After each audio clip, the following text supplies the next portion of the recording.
Capítulo 72. O rosto do boneco de madeira foi pintado de vermelho e amarelo como um palhaço comum. Os cantos de sua boca estavam voltados para cima, revelando um sorriso cômico e anormal.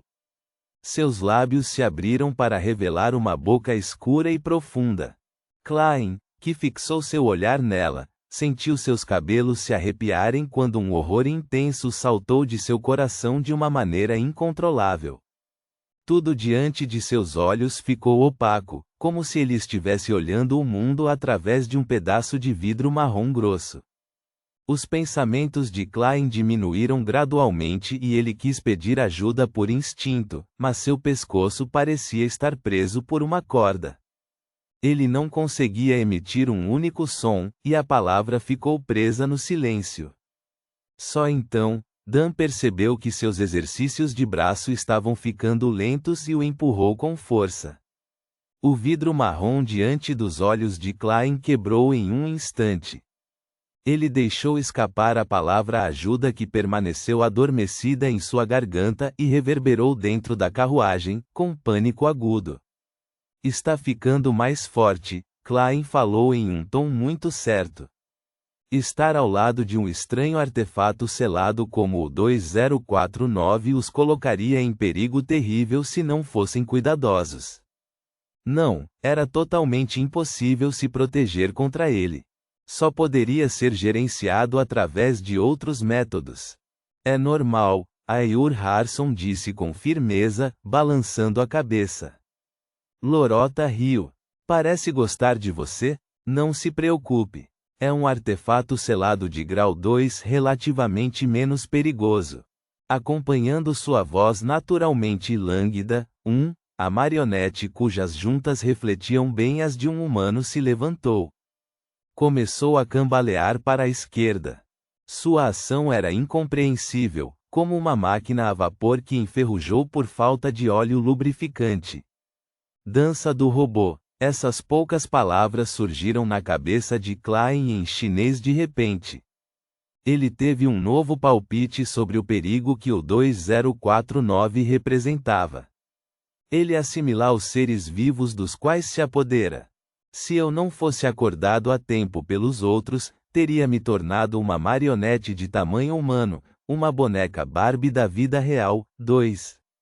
Assim que esses pensamentos inundaram Klein, Ayur Harson foi acordado por Dan.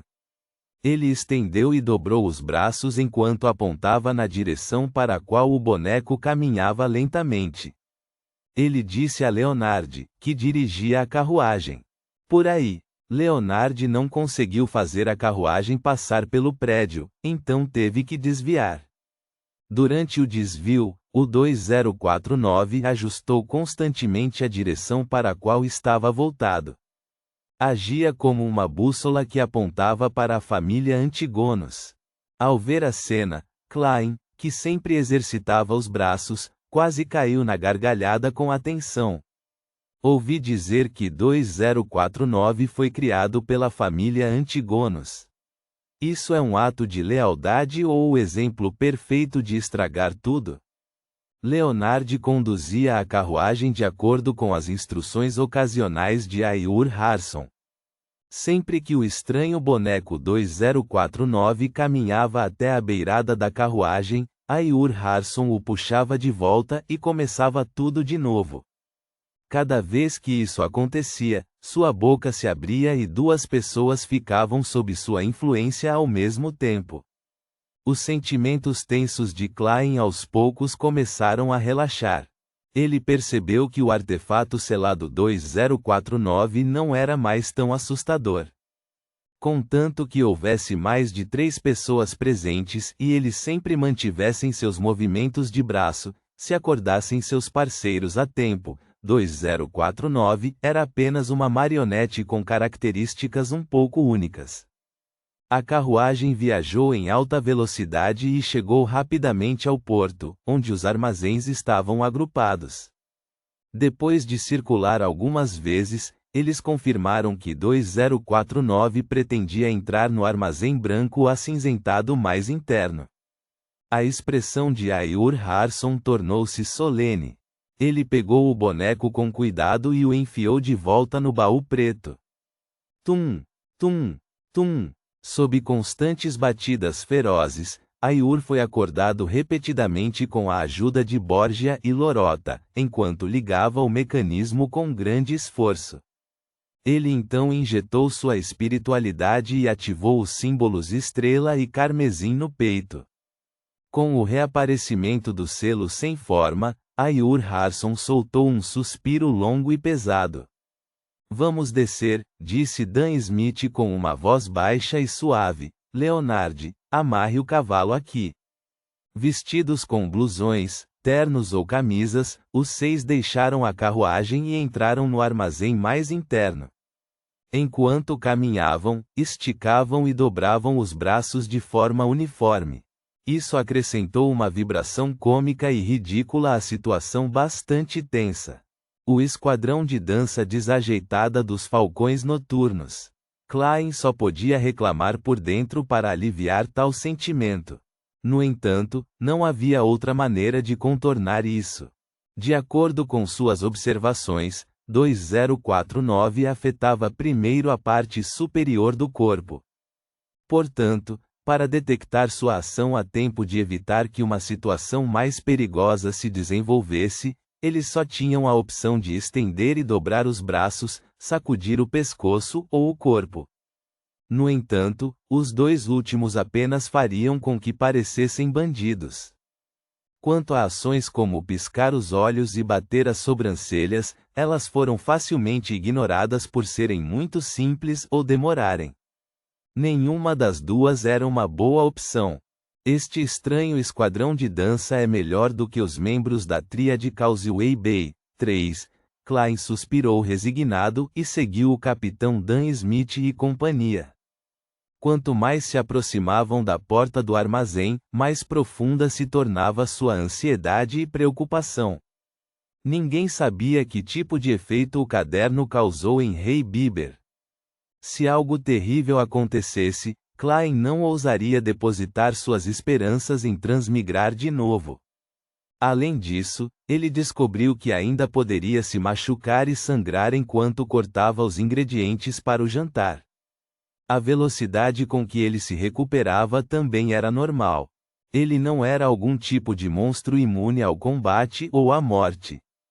Enquanto caminhavam, Dan baixou a mão imóvel de repente e fez um gesto de pressão para fazer todos pararem a 10 metros da porta do armazém.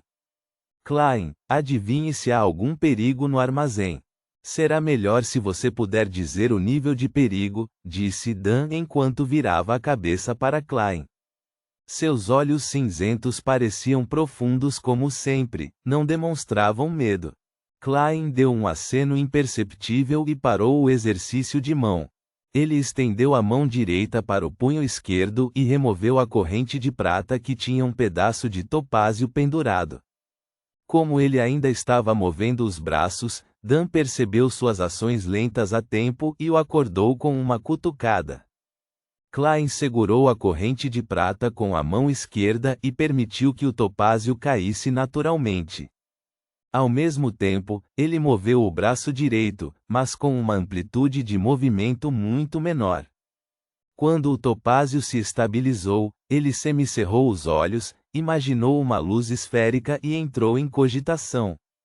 Ele então murmurou: há perigo no armazém. Há perigo no armazém. Reticências. Depois de 7 vezes, ele abriu os olhos e viu o topázio pendurado girando lentamente em círculos no sentido horário. Ele girou cada vez mais rápido e, no final, Klein sentiu como se estivesse puxando sua mão esquerda. Há perigo, grande perigo, Klein respondeu honestamente.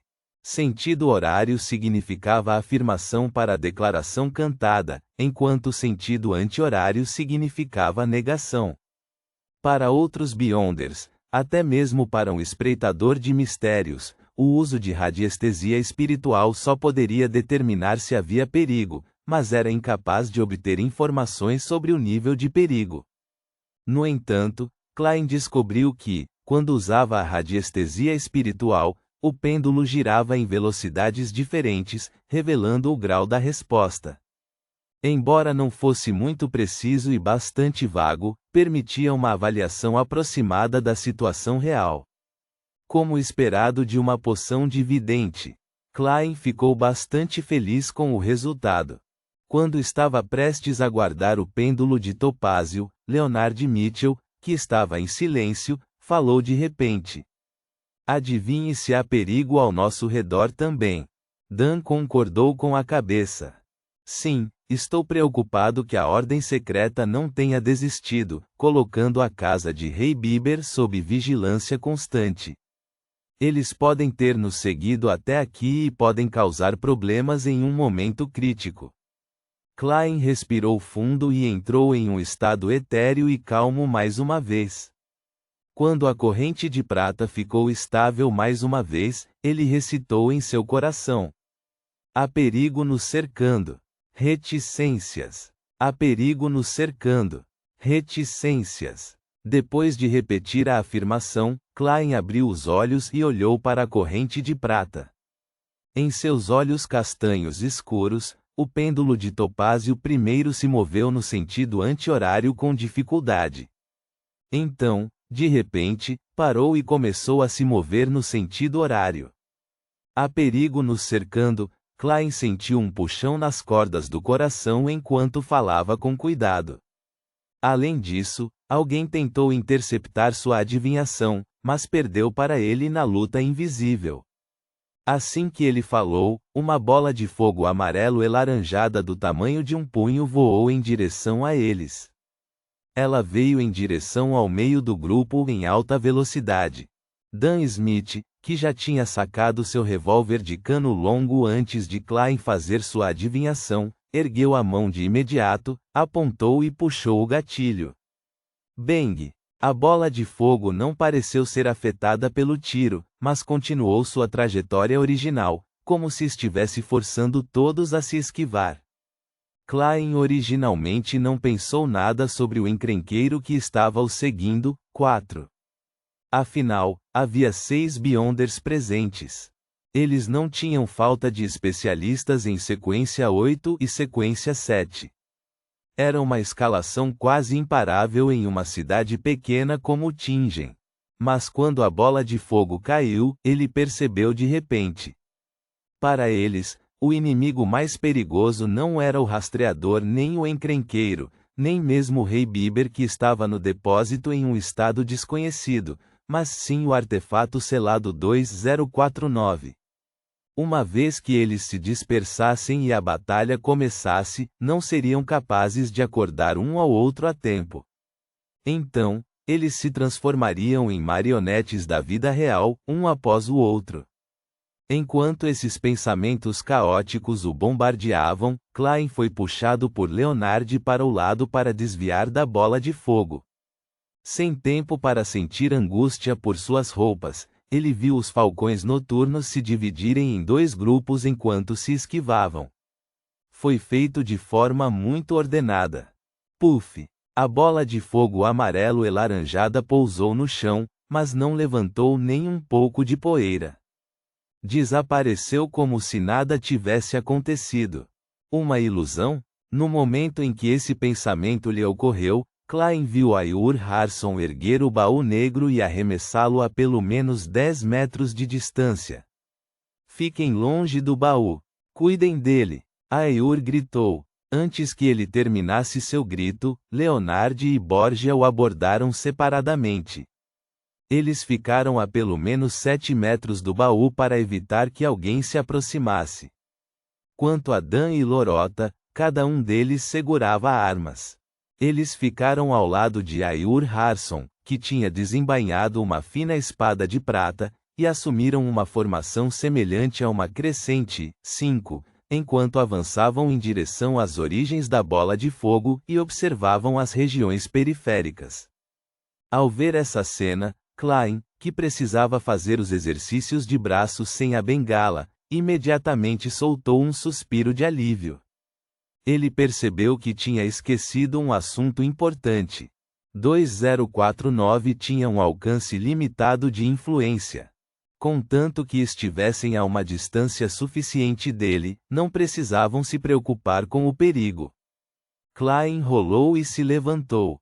Ele enfiou o pêndulo de topázio no bolso com uma das mãos enquanto procurava o revólver no coldre com a outra. Notas. 1. A voz de Lorota. 2. Resposta. Não, ele seria um Ken kkkk. 3. Um lugar em Hong Kong.